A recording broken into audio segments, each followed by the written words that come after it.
Alhamdulillahirrabbilalamin. Pertama-tama saya panjatkan puji dan syukur kehadirat Allah Subhanahu wa Ta'ala, karena berkat rahmatnya saya dan ibu-ibu, bapak-bapak dapat berkumpul di tempat yang luar biasa ini. Tidak lupa sholawat dan salam kita curahkan ke junjungan Nabi besar kita, Nabi Muhammad Sallallahu Alaihi Wasallam. Yang saya hormati Ibu Kepala Sekolah SDN Pangeran Cornel, yang saya hormati Bapak dan Ibu Guru SDN Pangeran Cornel, serta juga yang saya hormati rekan CGP saya dari SDN Pusaka Jaya. Alhamdulillah Bapak Ibu, pada hari ini tanggal 4 Juni 2024 saya di sini akan mempresentasikan salah satu tugas guru penggerak, yaitu tentang menyebarkan pemahaman dan penerapan pengalaman tentang budaya positif. Sebelum saya presentasikan, saya akan bacakan susunan acaranya. Yang pertama yaitu ada pembukaan. Yang kedua, menyanyikan lagu Indonesia Raya. Yang ketiga, sambutan dari Ibu Kepala Sekolah SDN Pangeran Cornel. Yang keempat, penutup doa. Dan yang kelima yaitu acara inti. Oke, untuk mempersingkat waktu, kita buka acara ini dengan membaca basmalah bersama-sama. Bismillahirrahmanirrahim. Oke Bapak Ibu, lanjut yang rangkaian acara kedua yaitu menyanyikan lagu Indonesia Raya yang akan dipandu oleh Ibu Yuni Anissa Irianti. Bapak Ibu dimohon untuk berdiri.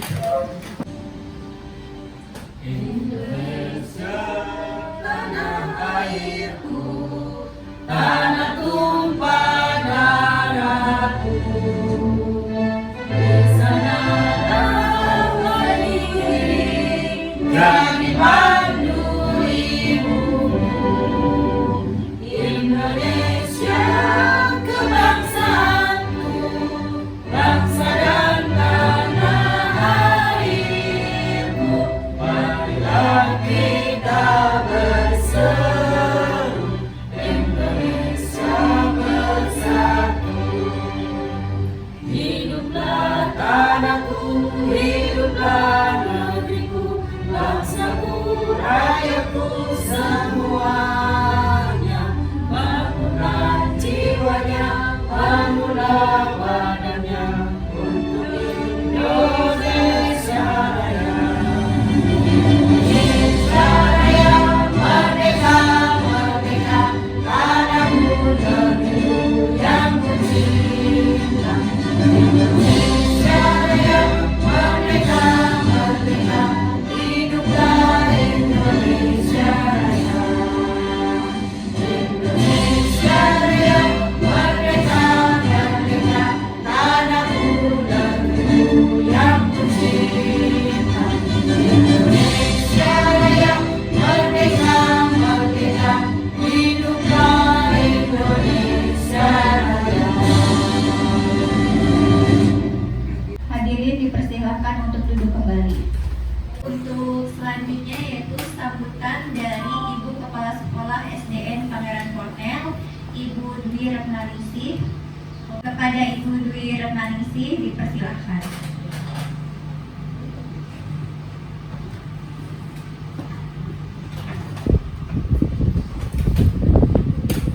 Bismillahirrahmanirrahim. Assalamualaikum warahmatullahi wabarakatuh. Waalaikumsalam warahmatullahi wabarakatuh. Puji syukur kita panjatkan kehadirat Allah. Pada hari ini kita sama-sama membersamai dan bisa hadir dalam kegiatan CGP, yaitu angkatan ke-10 yang diprakarsai oleh Ibu Lina Sonjaya. Mudah-mudahan dalam kegiatan ini ada sisi positifnya yang bisa diambil untuk kita semua. Tak lupa saya ucapkan terima kasih banyak atas kehadiran Bapak Ibu pada hari ini, tepatnya tanggal 4 Juni 2024, mungkin waktunya siang jam 11 ya, karena memang kegiatan CGP ini dilakukan setelah kegiatan belajar mengajar selesai dan tidak boleh dilaksanakan pada saat pembelajaran. Dan topik hari ini yang diambil adalah menyebarkan pemahaman dan penerapan pengalaman budaya positif. Nah, mudah-mudahan dengan mengikuti CGP ini ada budaya-budaya positif yang bisa diambil, yang bisa ditularkan kepada kita semua kiranya untuk kemajuan SD Pangeran Cornell terutama, dan bisa berbagi kepada teman-teman sejawat yang mana bukan dari SD kita, ya Bu Lina ya. Dengan kegiatan ini saya ucapkan selamat kepada Bu Lina karena sudah melampaui beberapa tahap yang kiranya untuk menjadi seorang guru penggerak.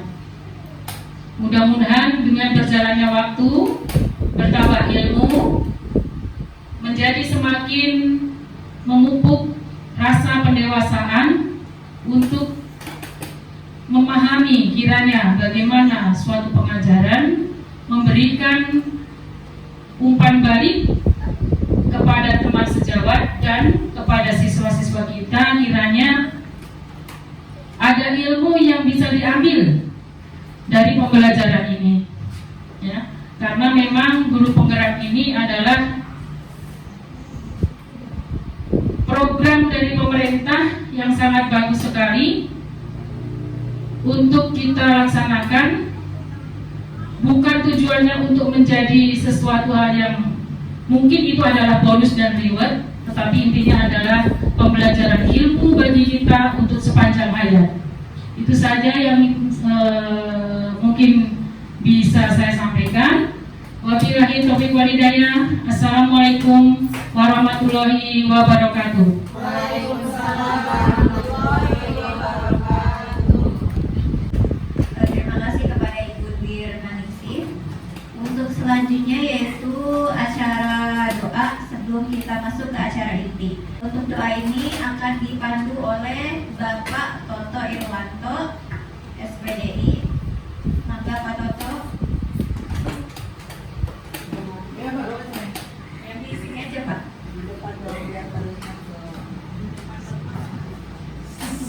Assalamualaikum warahmatullahi wabarakatuh. Waalaikumsalam warahmatullahi wabarakatuh. Allahumma shalli ala sayyidina Muhammad wa wa karimina wa dukhila maulana Muhammad.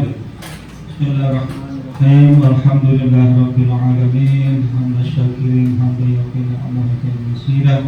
Ya Rabbana lakal hamdu min bagi jalalika wa barik. Allahumma shalli ala sayyidina Muhammad wa ala ali sayyidina Muhammad. Allahumma nawwir qulubana bi nuri samsika wa nawwir samsika abadan abadan bi rahmatika ya arhamar rahimin. Allahumma ij'alna wa auladana min ahli al-ilm wa min ahli al-khair wa la tadina wa iyyahum min syarri wadh-dhair. Rabbana ighfir lana dhunubana waghfir 'anna sayyi'atina wa tawaffana ma'al abrar. Allahumma rabbil fa'ala bima 'allamtana rabbi 'allimna alladhi yanfa'una rabbi faqihna wa faqih ahlana wa qarrib lana fi dinina. Rabbana la tuzigh qulubana ba'da idh hadaytana wa hab lana min ladunka rahmah innaka antal wahhab. Allahumma ahsin aqibatana fil umuri kulliha.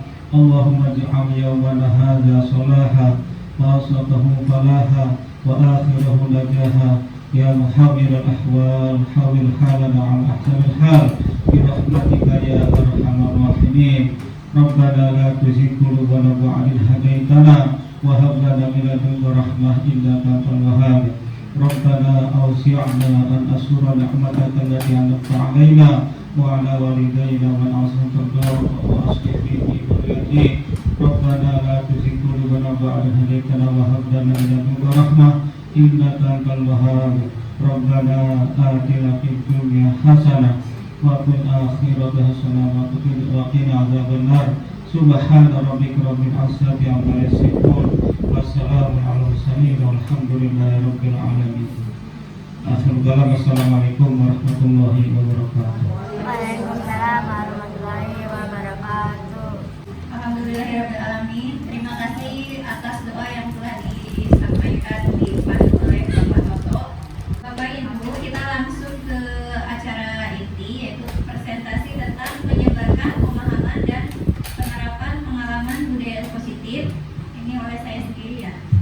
Oleh saya Lina Sonjaya dari SDN Pangeran Cornell, calon guru penggerak angkatan 10. Bapak Ibu, sebelum dipaparkan tentang presentasi ini, kita ice breaking dulu yuk. Semangat ya, kita ice breaking dulu ya supaya semangat. Oke, are you ready? Semangat Bapak Toto, semangat. Oke, tepuk semangat.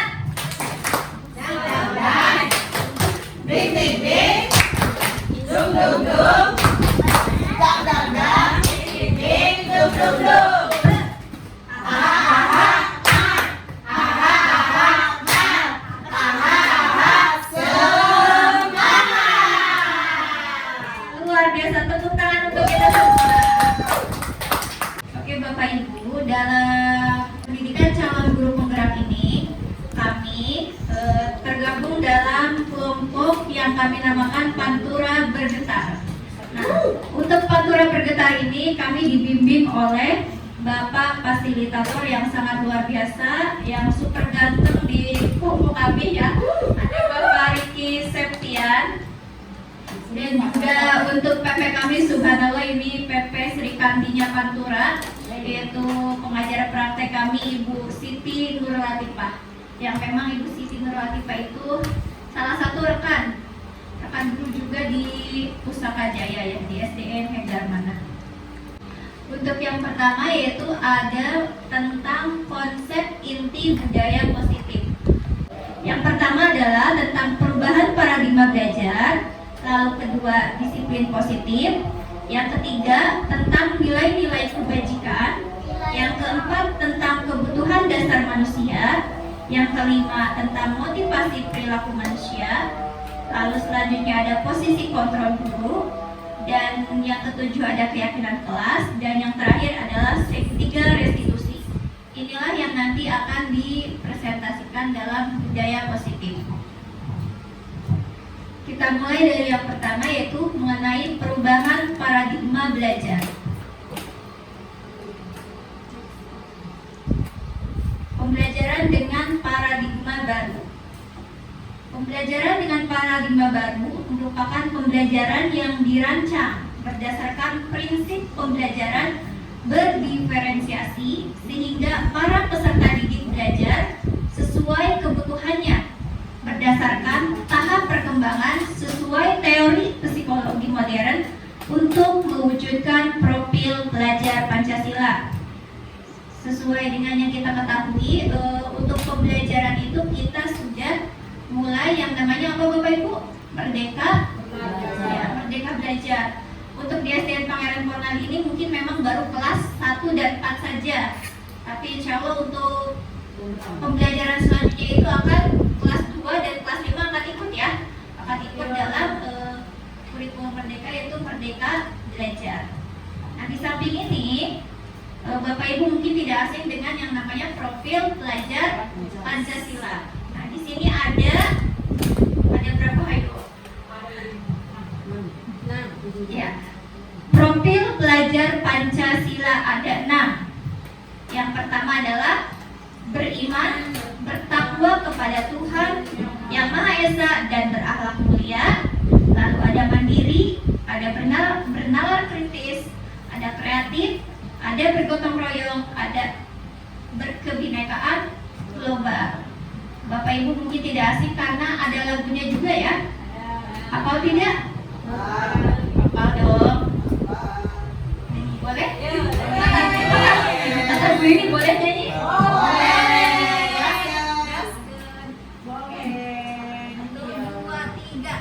Belajar Pancasila, beriman dan bertakwa pada Tuhan Yang Esa dan berakhlak mulia, berkebinekaan global, gotong royong mandiri, kreatif dan bernalar kritis. Pancasila, beriman dan bertakwa pada Tuhan Yang Esa dan berakhlak mulia, berkebinekaan global, gotong royong mandiri, kreatif dan bernalar kritis. Luar biasa. Oke, kita lanjut. Selanjutnya tentang miskonsepsi tentang teori kontrol. Di sini ada 4 tentang teori kontrol. Yang pertama adalah ilusi guru mengontrol murid. Lalu ada ilusi bahwa semua penguatan positif efektif dan bermanfaat. Selanjutnya adalah ilusi bahwa kritik dan membuat rasa bersalah mampu menguatkan karakter. Dan yang terakhir adalah ilusi bahwa orang dewasa berhak memaksa. Oke, selanjutnya yaitu tentang di sini ada tabel tentang mengubah paradigma stimulus respon ke pendekatan teori kontrol. Dalam stimulus respon, realitas atau kebutuhan kita itu sama.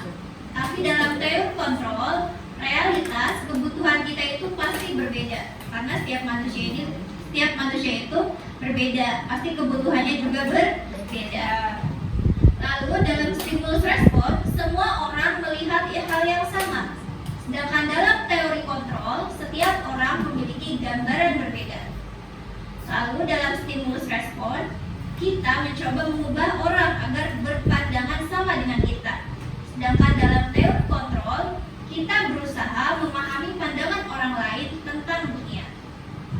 Lalu selanjutnya, dalam stimulus respon, berperilaku buruk itu dilihat sebagai suatu kesalahan.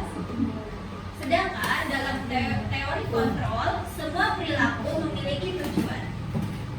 Lalu selanjutnya adalah stimulus respon, orang lain itu bisa mengontrol saya. Sedangkan dalam teori kontrol, hanya Anda yang bisa mengontrol diri Anda. Lalu selanjutnya adalah di stimulus respon ada pemaksaan itu ada pada saat rujukan gagal. Sedangkan dalam teori kontrol, kolaborasi dan konsensus menciptakan pilihan-pilihan baru. Lalu yang terakhir, dalam stimulus respon, model berpikir menang atau kalah. Yang ada itu menang atau kalah. Sedangkan dalam teori kontrol, model berpikirnya itu menang dan menang. Selanjutnya yaitu tentang disiplin positif. Disiplin berasal dari kata disiplina yang artinya itu belajar. Disiplin ini mengacu pada disiplin diri yang memiliki tanggung jawab terhadap apa yang dilakukannya berdasarkan nilai-nilai yang diyakini. Lalu disiplin positif itu apa? Disiplin positif merupakan salah satu cara penerapan disiplin yang bertujuan untuk menumbuhkan kesadaran serta memberdayakan peserta didik tanpa imbalan penghargaan atau reward, ancaman atau hukuman. Sebagai pendidik, tujuan kita adalah menciptakan peserta didik yang memiliki disiplin diri sehingga mereka berperilaku mengacu kepada nilai-nilai kebajikan universal dan memiliki motivasi intrinsik dalam perubahan perilaku ke arah yang lebih baik. Oke Bapak Ibu, selanjutnya tentang nilai-nilai kebajikan, yaitu nilai yang disepakati bersama lepas dari suku bangsa, agama, bahasa maupun latar belakangnya. Di sini ada contohnya ya. Contoh nilai kebajikan institusi atau organisasi. Yang pertama itu contohnya profil pelajar Pancasila. seperti yang tadi sudah di awal, profil pelajar Pancasila itu yaitu beriman dan bertakwa pada Tuhan Yang Maha Esa dan berakhlak mulia, berkebinekaan global, gotong royong, mandiri, kreatif, dan bernalar kritis. Lalu ada dari Ibu Primary Years Program, contohnya itu toleransi, rasa hormat, integritas, mandiri, menghargai, antusias, empati, keingintahuan, kreativitas, kerjasama, percaya diri, dan komitmen. Lalu nilai kebajikan dari keterampilan hidup atau life skill yaitu dapat dipercaya, lurus hati, pendengar yang aktif, tidak merendahkan orang lain, dan memberikan yang terbaik dari diri. Nah, itu adalah nilai-nilai kebajikan. Oke, selanjutnya. Selanjutnya itu tentang kebutuhan dasar manusia. Kebutuhan dasar manusia adalah segala sesuatu yang kita lakukan untuk mendapatkan apa yang kita inginkan. Seluruh tindakan yang kita lakukan memiliki tujuan tertentu, dan semua usaha terbaik yang kita lakukan adalah dalam rangka agar kebutuhan dasar kita terpenuhi dengan baik.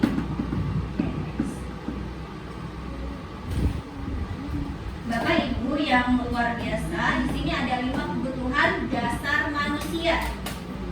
Ada bertahan hidup, kasih sayang dan rasa diterima, ada penguasaan, ada kebebasan, dan juga ada kesenangan. Kita mulai dari yang pertama, ada bertahan hidup. Apa sih yang dibutuhkan dalam bertahan hidup? Sudah pasti makanan, pakaian, tempat tinggal, keamanan, dan juga kesehatan. Lalu selanjutnya ada kasih sayang dan rasa diterima.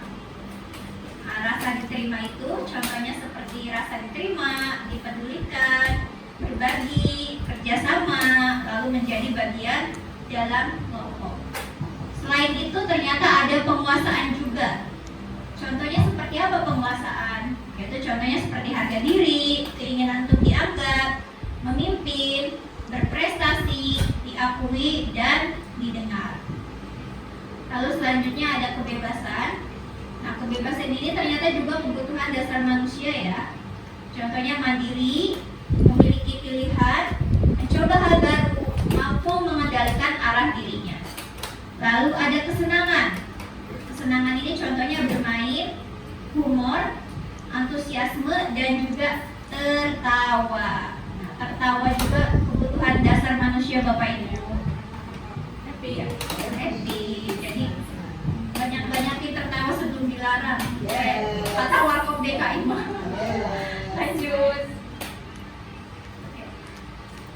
Sekarang materi tentang motivasi perilaku manusia. Hal apa saja sih yang menjadi motivasi perilaku manusia? Di sini ada motivasi ekstrinsik dan motivasi intrinsik. Untuk ekstrinsik yaitu dari luar diri, yaitu pasti untuk menghindari ketidaknyamanan atau hukuman. Lalu juga untuk mendapat imbalan atau penghargaan dari orang lain. Lalu untuk intrinsiknya yaitu untuk menjadi orang yang mereka inginkan dan menghargai diri sendiri dengan nilai-nilai yang mereka percaya.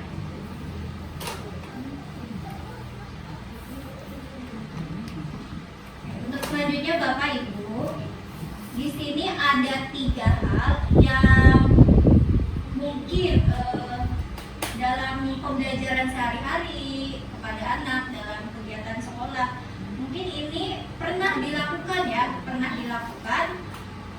tindakan-tindakan ini ketika mungkin ada para siswanya yang tidak sesuai dengan aturan sekolah atau melanggar tata tertib sekolah. Di sini ada 3, yaitu tentang hukuman, konsekuensi, dan juga restitusi. Nah, apa sih hukuman? Hukuman adalah tindakan yang tidak terencana atau tiba-tiba. Lalu murid tidak tahu apa yang akan terjadi atau tidak dilibatkan. Selanjutnya bersifat satu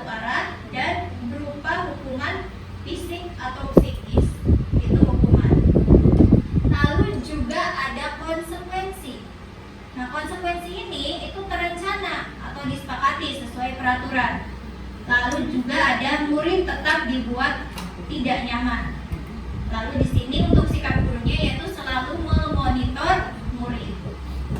Untuk yang ketiga yaitu restitusi. Untuk restitusi ini proses menciptakan kondisi bagi murid untuk memperbaiki kesalahan. Lalu juga yang selanjutnya proses kolaboratif yang mengajarkan murid untuk mencari solusi sendiri. Nah, ini adalah 5 posisi kontrol guru.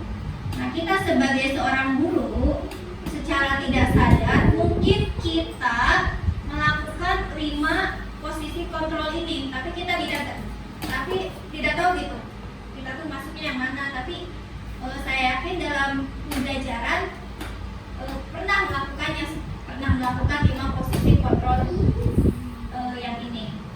Di sini yang pertama itu ada sebagai penghukum, lalu ada pembuat rasa bersalah, ada juga sebagai teman, lalu ada juga sebagai pemantau, dan juga yang terakhir yaitu sebagai manajer. Di sini ada contoh penerapan tentang 5 posisi kontrol guru. Di sini kasusnya yaitu siswa tidak memakai atribut lengkap saat upacara bendera. Nah, di sini tipe penghukum. Ketika mungkin ada siswa yang tidak memakai atribut. Nah, untuk penghukum ini biasanya tadi cirinya itu tidak terencana, jadi langsung spontan. Ada anak nggak pakai topi, ada anak nggak pakai dasi. Contohnya di sini, hormat ada bendera selama 1 jam. Aku capek. Atau mungkin kalau di kita, kalau tidak memakai atribut lengkap di kita paling tulumin sampah seperti itu. Nah, ini adalah tipe penghukum, jadi tidak terencana. Ada juga pembuat rasa bersalah. Mungkin kata-katanya seperti ini. Berapa kali ibu bapak harus memberitahu kamu? Kamu selalu mengecewakan ibu bapak. Jadi ada perasaan bersalah kepada anak-anak ya. Nah, lalu selanjutnya yaitu posisi sebagai teman nih. Sebagai teman juga contoh kata-katanya seperti ini. Ayo dong ikutin aturan sekolah, tolong bantu ibu bapak ya sekali ini. Ya sudah, tidak apa-apa, lain kali jangan sampai berbuat seperti ini lagi ya. Nah, ini memposisikan sebagai teman mereka. Jadi ada kata-kata ayo dong, tolong bantu. Nah, biasanya ada kata-kata seperti itu. Lalu yang selanjutnya ada kata pemantau. Nah, contohnya ini. Kamu sudah melanggar peraturan sekolah. Kamu tahu konsekuensinya. Setelah upacara, kamu beli atributnya ke koperasi dan jangan diulang lagi ya. Nah, ini juga saya yakin Bapak Ibu sering gitu ya, pasti pernah gitu untuk pemantau seperti ini. Lalu untuk selanjutnya yaitu, nah ini adalah manajer. Kalau untuk manajer kata-katanya seperti ini. Apakah kamu tahu kesalahanmu? Kira-kira bagaimana kamu memperbaiki kesalahanmu? Jadi anak itu tidak langsung diberi hukuman karena biasanya memang kalau kebanyakan itu langsung dihukum ya. Kalau ini kita gali dulu apa sih penyebabnya seperti itu. Nah, ini adalah tentang 5 posisi kontrol guru. Di sini coba mari kita memposisikan kata-kata ini. Posisi kontrol apakah aku? Kira-kira menurut Bapak Ibu dari 5 posisi kontrol tadi, saya kecewa sekali dengan kamu. Kira-kira dari 5 posisi kontrol itu ini masuk ke dalam mana?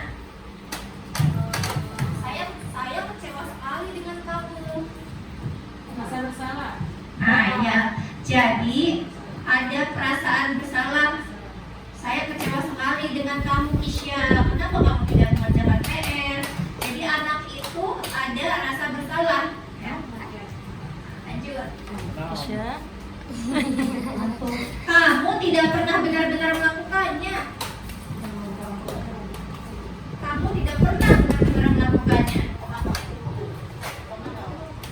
Kalau ini kamu tidak pernah, jadi penghukum benar karena langsung ya. Langsung kerja di anak gitu. punya rekanan bener. Nah, lalu ini ada, apakah aku? Apa rencanamu untuk menyelesaikan masalah ini? Ya, betul, manajer ya. Nah, lalu ini, apakah aku?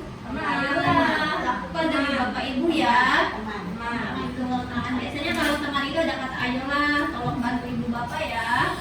Jadi nah,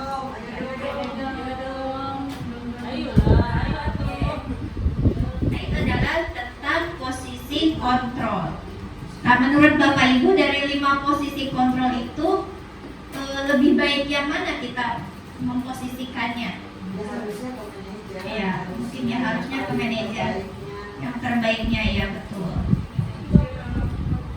Oke, selanjutnya itu tentang keyakinan kelas. Mengapa keyakinan kelas? Mengapa bukan peraturan kelas? Untuk keyakinan kelas ini mungkin Bapak dan Ibu guru bukan kata atau kalimat yang asing ya. Mungkin di antara Bapak Ibu guru juga saya lihat di kelasnya sudah ada yang menempel gitu, tentang keyakinan kelasnya di kelas masing-masing. Nah, mengapa sih? Mengapa harus keyakinan kelas? Mengapa bukan peraturan kelas? Karena iya betul sekali. Betul. Oh ya Bu, ini mau ulang jawabannya? Apa jawaban katanya? Kita next step ya. Betul. Kalau peraturan kelas biasanya yang nama peraturan itu bersifat satu arah. Jadi biasanya sudah disediakan, sudah dibuat oleh wali kelas masing-masing. Kalau peraturan kelas sudah ada ya. Kalau keyakinan kelas seperti ini adalah pembentukan keyakinan kelas. Kenapa sih keyakinan kelas? Karena keyakinan kelas ini bersifat abstrak, lalu berupa pernyataan universal, artinya bersama kalau universal itu, ya. Lalu dibuat dalam pernyataan positif, lalu sedikit saja agar mudah diingat. Lalu ada sesuai dengan kondisi kelas dan sekolah sehingga mudah diterapkan. Selanjutnya, semua warga sekolah atau warga kelas dilibatkan saat membuat keyakinan kelas. Mungkin perbedaannya ini, kalau keyakinan kelas, siswa juga ikut aktif ya, ikut aktif dalam pembuatan. Jadi memang yang dibutuhkan gitu, yang dibutuhkan sesuai dengan kondisi kelasnya masing-masing. Nah, kenapa harus keyakinan kelas? Karena itu alasannya ya, Ibu Yuni. Siap. Bapak Ibu, ini adalah contoh keyakinan kelas 1. Contohnya itu setiap anggota kelas perlu belajar, lalu juga setiap anggota kelas perlu senang, setiap anggota kelas perlu melakukan tugas, lalu ada juga setiap anggota kelas perlu saling menghargai, dan setiap anggota kelas perlu merasa aman. Nah, ini contohnya, mungkin Umi lupa di kelasnya sudah? Ya. Ini contohnya seperti ini. Kalau kelas 1 mungkin memang harus dibimbing ya, karena masih berdasarkan masih belum terlalu paham gitu. Masih balita. Nah, ini contoh kelas 5, contohnya selalu bersikap positif, senantiasa menjadi diri terbaik, lalu ada percaya dan menghormati orang lain, serta barang miliknya, dan berkomitmen terhadap setiap tugas, lalu ada juga senantiasa membantu. Nah, ini adalah contoh keyakinan kelas yang waktu bulan Juli kemarin dibuat di kelas 5. Jadi di sini dalam pembuatan keyakinan kelas seperti yang tadi dijelaskan, siswa itu ikut aktif dalam membuat keyakinan kelas. Di sini saya pertama sudah pasti menjelaskan dulu tentang memaparkan tentang budaya positif apa saja yang memang mereka butuhkan gitu, supaya pembelajaran di kelas itu nyaman untuk mereka. Anak itu dibagikan sticky note satu-satu, lalu mereka menuliskan apa yang mereka inginkan dalam pembelajaran di kelas, lalu anak-anak setelah lulus itu ditempelkan ya, menempelkan. Setelah ditempelkan itu saya bacakan tuh satu-satu, saya kelompokkan yang memang sama gitu kelompoknya. Setelah dibacakan, saya kelompokkan. Setelah itu baru kita tentukan keyakinan kelasnya. Nah, untuk keyakinan kelasnya itu kalau untuk hari pembuatannya itu ditulis dulu. Setelah itu baru bisa dibuatkan gitu, dibuatkan lalu di print terus ditempel di kelas masing-masing. Ini juga saya untuk apa sih, sebagai tanda gitu, cap jempol ada masahna, jadi dicap jempol pakai buat cat warna, ini pakai cat warna. Nah, ini adalah contoh keyakinan kelas yang waktu sekitar bulan Juli dibuat dengan anak-anak awal pembelajaran sih sebaiknya dibuatnya. Bapak Ibu, selanjutnya yaitu tentang segitiga restitusi. Apa itu segitiga restitusi? Yaitu suatu proses dialog yang dijalankan oleh guru agar dapat menghasilkan murid yang mandiri dan bertanggung jawab. Di sini ada 3, karena namanya juga tahapan segitiga. Yang pertama yaitu tentang menstabilkan identitas, lalu validasi tindakan yang salah, dan selanjutnya adalah menanyakan keyakinan. Sekarang mari kita jabarkan satu-satu. Apa itu menstabilkan identitas? Oke, menstabilkan identitas berdasarkan prinsip membuat kesalahan adalah bagian dari proses pembelajaran. Seperti apa kalimat yang diucapkan dalam menstabilkan identitas ketika memang ada siswa yang berbuat kesalahan? Contohnya ini, berbuat salah itu wajar. Tidak ada manusia yang sempurna. Ibu bapak juga pernah melakukan itu. Atau ibu bapak tidak mau mencari siapa yang salah, tapi ibu bapak ingin mencari solusi dari permasalahan ini. Lalu juga ada, kamu berhak merasa begitu. Jadi untuk menstabilkan identitas anak dulu ketika memang dia berbuat kesalahan. Tidak ada manusia yang sempurna. Iya, tidak ada manusia yang sempurna, betul sekali. Yang Bisa juga contohnya. rokok.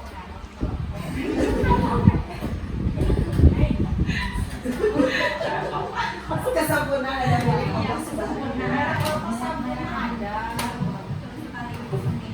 Iya. Next ya. Misalkan audien. Iya, betul, iya. Lanjut Bapak Ibu tentang validasi tindakan yang salah, yaitu berdasarkan prinsip setiap perilaku berupaya memenuhi suatu kebutuhan tertentu.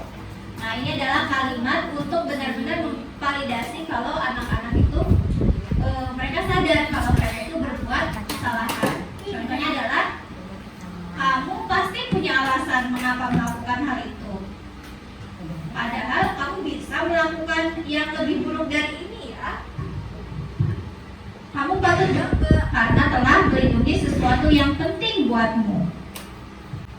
Ini adalah contoh kalimat yang diucapkan, yang mungkin Bapak Ibu pernah mengucapkan ketika anak berbuat kesalahan. Ini adalah tentang memvalidasi tindakan yang salah. Nah, iya, next. Selanjutnya yaitu menanyakan keyakinan. Nah, berdasarkan prinsip teori kontrol bahwa pada dasarnya kita termotivasi secara intrinsik, yaitu dari dalam tadi ya, dari dalam. Ingat. Ya, betul. Contohnya apa sih kalimat yang diucapkan? Ini adalah beberapa kalimat yang mencontohkan tentang menanyakan keyakinan. Contohnya adalah tadi, apa keyakinan kelas kita? Nilai-nilai apa yang telah disepakati bersama? Atau seperti apa gambaran sebuah kelas yang ideal menurut kamu? Lalu, kamu ingin menjadi orang yang seperti apa ya? Bapak Ibu, ini adalah contoh-contoh kalimat yang mungkin diucapkan ketika menanyakan keyakinan. Apakah Bapak Ibu pernah mungkin mengucapkan kalimat-kalimat seperti ini ketika anak atau siswa Ibu melakukan kesalahan? Iya pernah. Atau mungkin langsung dihukum? Nah, sebaiknya dilakukan segitiga restitusi seperti ini dulu ya. Oke Bapak Ibu, ini ada contoh penerapan yang saya lakukan pada salah satu siswa di kelas 5. Kita tonton dulu ya.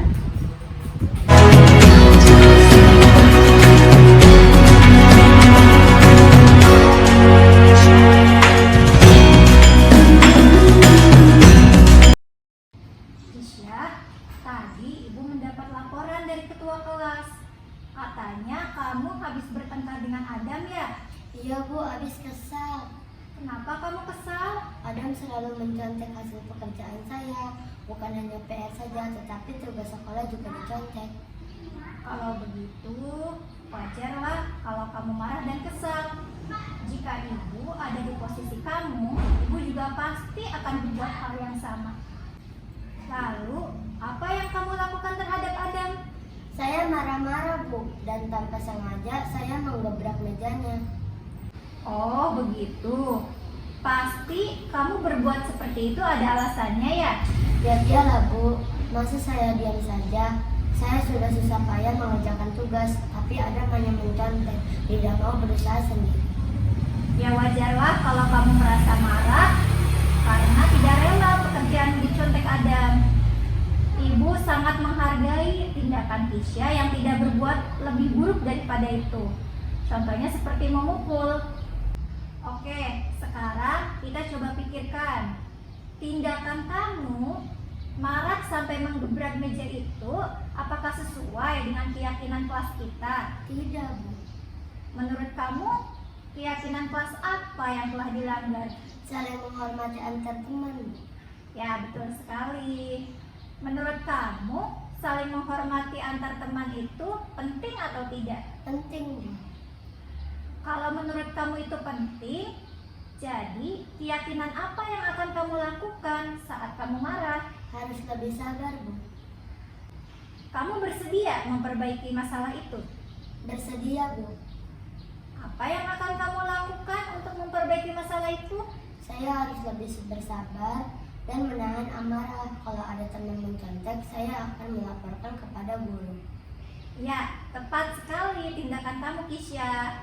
Tetap semangat belajar ya. Terima kasih Bu, permisi. Sama. Assalamualaikum warahmatullahi wabarakatuh. Nama saya Kisya dari kelas 5 SDN Pangeran Cornel. Saya senang sekali diajak diskusi dengan Ibu Lina untuk dapat mengendalikan diri dari amarah karena perilaku teman sekelas saya. Saya harus banyak bersabar dan menghormati teman-teman. Terima kasih.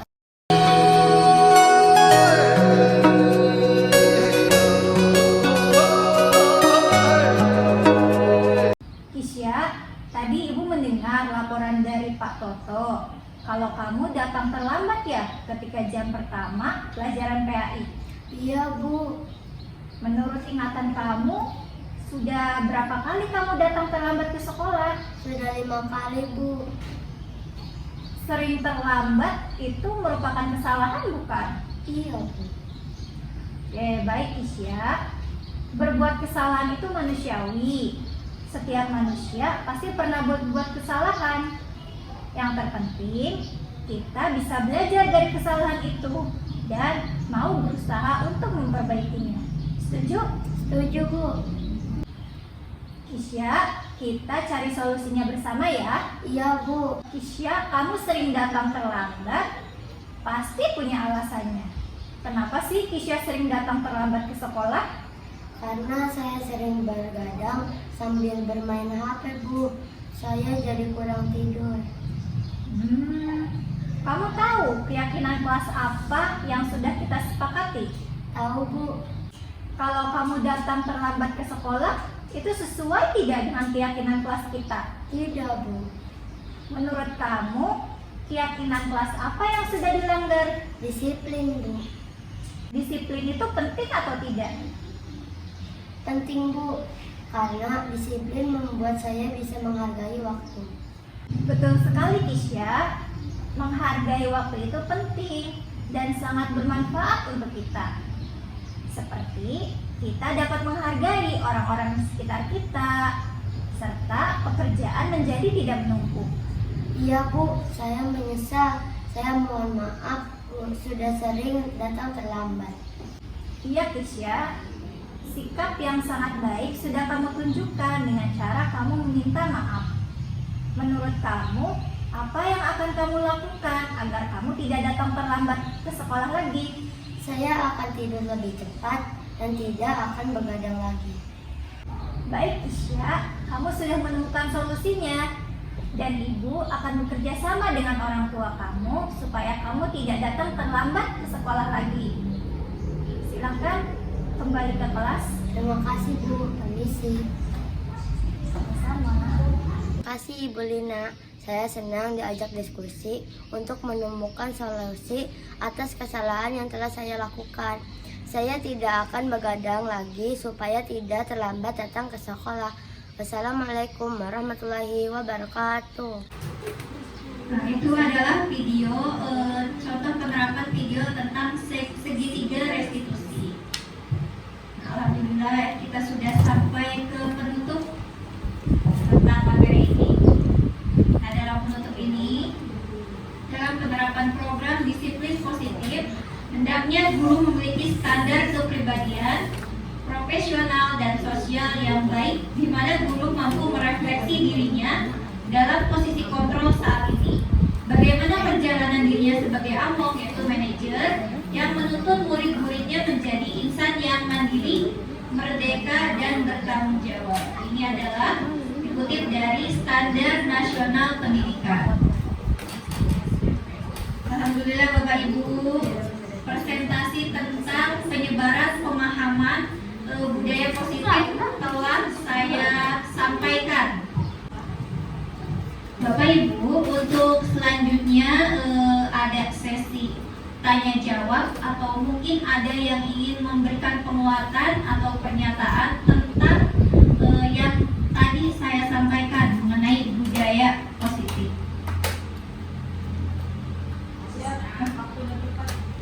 Silakan, boleh. Saya buka untuk satu saja ya.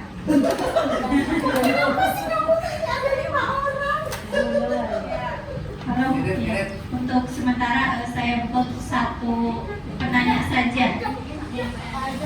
Silakan Bu.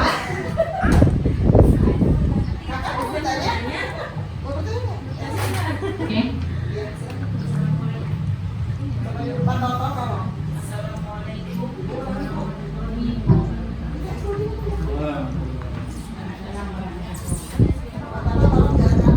Tes 1, 2, 3. Assalamualaikum warahmatullahi wabarakatuh. Ada pertanyaan dari saya, Ibu Lina. Itu ada segitiga restitusi sampai ngomongnya ini. Segitiga restitusi. Nah, dalam hal ini apa yang Ibu lakukan pada saat Ibu di dalam kelas melihat siswa yang berkelahi satu sama lain? Nah, dalam pemecahannya saya ingin tahu menggunakan tahapan segitiga restitusi. Boleh nggak Bu diterangkan kepada saya apa yang Ibu lakukan pada saat itu? Terima kasih.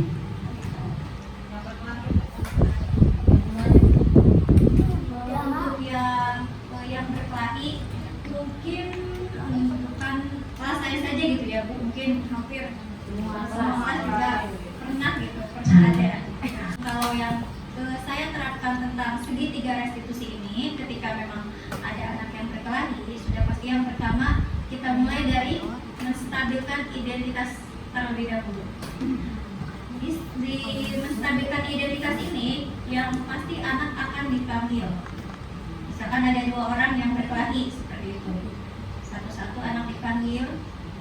Pertama, terpisah ya Bu, jangan bareng. Kalau terpisah kalau misalkan ada anak yang ikut. Kita tanyakan dulu, sudah pasti menstabilkan identitasnya seperti dulu. Tanyakan penyebabnya apa, kenapa bisa berkelahi, ya kenapa bisa berkelahi, kita stabilkan dulu identitasnya.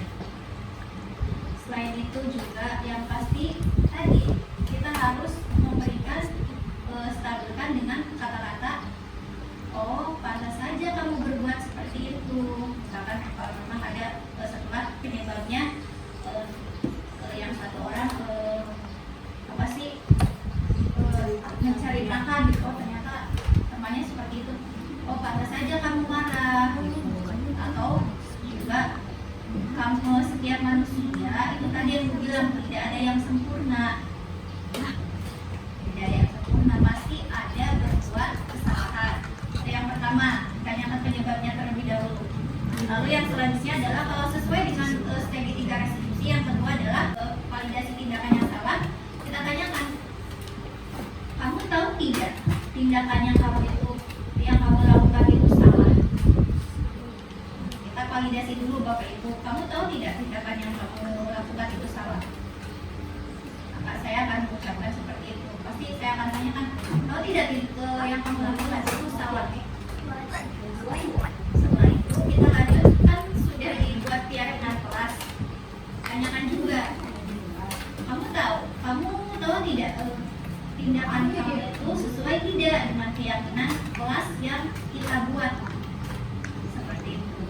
Itu untuk memvalidasi tindakan kalau mereka tuh memang berbuat hal yang salah, seperti itu, hal yang kurang baik. Lalu untuk selanjutnya baru yang terakhir, mencari keyakinan. Setelah mereka menjawab memang, iya Bu, saya berbuat salah, ada keyakinan kelas yang dilanggar, baru kita menanyakan keyakinan. Kamu mau tidak memperbaiki kesalahanmu? Nah, mungkin itu yang untuk memperbaiki kesalahan itu ada di tahap yang terakhir, atau kita cari solusinya bersama, seperti itu. Mungkin itu, atau mungkin ada tanggapan dari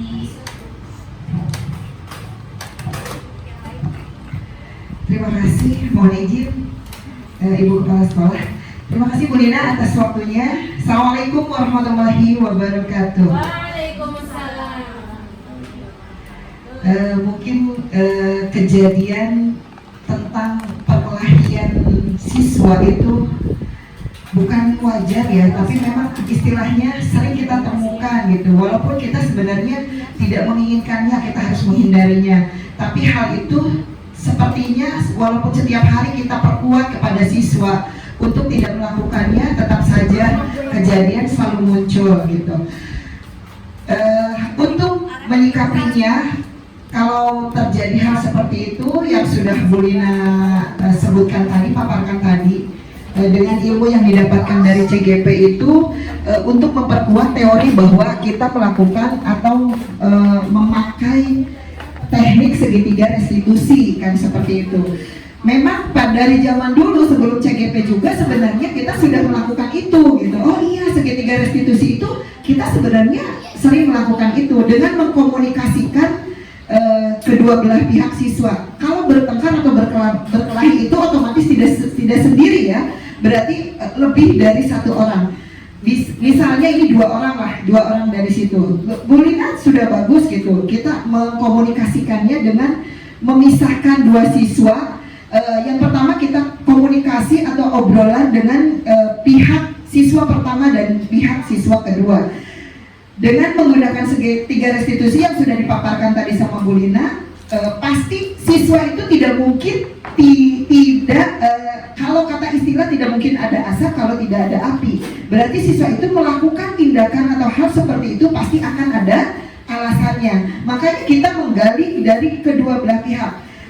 Tapi memang suka ada kejadian pihak pertama dan pihak kedua pasti ada aja yang bertolak belakang pendapatnya gitu. Dan kita akhirnya di outputnya di akhirnya kita akan ngariungkeun cek Sunda nama. Kita mengumpulkan kedua belah pihak. tetap bahwa kita itu dengan prinsip yang terakhir tadi setelah mengidentifikasi, menggali itu sampai saja mengidentifikasi masalah gitu. Terus pasti anak punya alasan, dan keduanya kenapa hal seperti itu pasti kedua-duanya punya alasan kuat dan sampai dia lost control untuk melakukan hal negatif seperti itu. Nah di ending, di akhir dari itu kita ambil segitiga restitusi yang terakhir itu, bahwa kita sudah membuat kesepakatan kelas bersama, yaitu atau kalau di sini yaitu apa? Kulina tadi itu keyakinan kelas. Keyakinan kelas itu, hasil dari keyakinan kelas itu berawalnya dari kesepakatan kelas yang dibuat bersama. Nah kita sinkronkan, kan kita sudah buat kesepakatan kelas, keyakinan kelas, melanggar tidak dari kesepakatan kelas atau keyakinan kelas yang sudah kita buat. Coba kamu ingat-ingat kembali, kan di situ sudah ada bahwa kalian itu tidak boleh seperti ini, seperti ini, seperti ini. Nah seperti itu. Memang kenyataannya kadang kita juga lost control sebagai guru. Inginnya kita sebagai manajer. Manajer itu ratingnya yang sangat luar biasa, yang sangat di atas. Dari tahapan sebelum ke manajer, minimal kita bolehlah kita menggunakan sebagai teman, karena di sini pendidikan itu senternya di murid, dan kita itu membimbing siswa sesuai minat, bakat, dan zamannya. Nah kayaknya kita harus pasnya menjadi teman deh, karena zamannya anak itu kan seperti ini gitu. Jadi sebelum kita ke manajer yang sangat luar biasa, ratingnya di atas, kita sebagai teman, ngobrol sebagai teman, walaupun perasaan guru kok berteman kan gitu. Tapi memang zaman sekarang itu kita dituntut untuk sebagai teman dengan siswa, karena sebagai teman itu akan lebih mengeksplor tentang mengeksplor tentang lebih lagi mengeksplor, bisa mengungkapkan lebih maksimal lagi dibandingkan kita sebagai guru piece to piece sebagai siswa, karena ada gap. Mungkin seperti itu untuk menambahkan. Terima kasih. Wabillahi taufiq wal hidayah. Wassalamualaikum warahmatullahi wabarakatuh.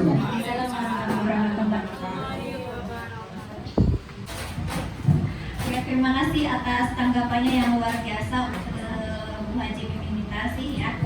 Bagaimana Ibu Retno? Apakah sudah puas atau jangan puas supaya tetap mencari? Oh iya. Puas dan tidak puas ya. Oke, udah kira-kira. Secara garis besar, pada intinya seorang guru itu memiliki kunci masing-masing. Mau teman, mau manajer, mau apapun, yang penting itu nyaman dan bisa menemukan bagaimana titik terangnya. Itu yang dimaksud dengan menjabarkan segitiga restitusi. Intinya seperti itu. Dan saya rasa cukup penjelasan dari Ibu Haji Mimin. Terima kasih atas penjelasannya. Yang lebih lengkapnya nanti dibuat balik ya. Mudah-mudahan ini adalah bisa untuk semua guru untuk melaksanakan bahwa ini loh segitiga restitusi itu. Nah, ini saya memberikan pertanyaan bukan untuk maksud ini, tapi hanya untuk melihat dari segitiga restitusi itu aja. Terima kasih. Assalamualaikum. Alhamdulillahirrahmanirrahim. Bapak Ibu, materi telah tersampaikan mengenai budaya positif ya. Dalam penyampaian materi ini, saya ingin mengucapkan ribu-ribu terima kasih kepada Bapak Ibu yang sangat luar biasa yang sudah memberikan meluangkan waktunya untuk dalam kegiatan ini. Saya juga ingin mengucapkan mohon maaf jika memang dalam penyampaian materi ini masih banyak kekurangan yang saya sampaikan. Ya. Karena memang kesempurnaan itu adalah milik Allah Subhanahu wa Ta'ala. Oke Bapak Ibu, sebelum saya tutup dengan selam, saya ingin menyampaikan sebuah pantun yang dilakukan. Mohon izin ya Bapak Ibu. Mohon maaf, ya suara saya memang tidak sebagus Ibu Yuni. Luar biasa. Jalan-jalan ya Tuhan ke Pamanukan, pakai mobil Bu Haji mimin taksi. Itulah yang dapat saya sampaikan. Semoga bermanfaat dan terima kasih. Andeca, andeci, bora bori, CGP angkatan 10 pasti happy.